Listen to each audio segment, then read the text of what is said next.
আপনার কি কোমর, হাঁটু বা পিঠে ব্যথা অনুভব হয়? যথেষ্ট ঘুম হলেও শরীরে শক্তি থাকে না? দিন দিন হাড় দুর্বল হয়ে যাচ্ছে? নিয়মিত মাথা থেকে চুল পড়ছে? সবসময় মুড খারাপ বা হতাশা অনুভব হয়? ভারী কিছু তুলতে বা হাঁটতে কষ্ট হয়? তাহলে সতর্ক হন। হতে পারে আপনার শরীরে ভিটামিন ডি এর ঘাটতি আছে। একজন প্রাপ্তবয়স্ক মানুষের প্রতিদিন 600 থেকে 800 ইউনিট ভিটামিন ডি প্রয়োজন। এই ঘাটতি পূরণে কিছু খাবার খেলে কার্যকর।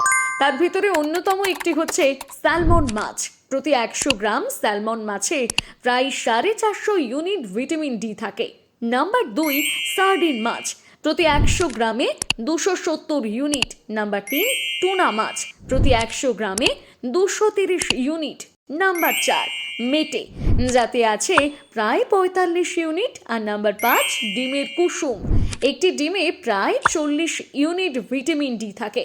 তবে মনে রাখবেন, শুধুমাত্র খাবার দিয়ে ভিটামিন ডি এর চাহিদা পূরণ করা খুবই কঠিন, যদি না নিয়মিত পর্যাপ্ত পরিমাণে এসব খাবার খাওয়া হয়।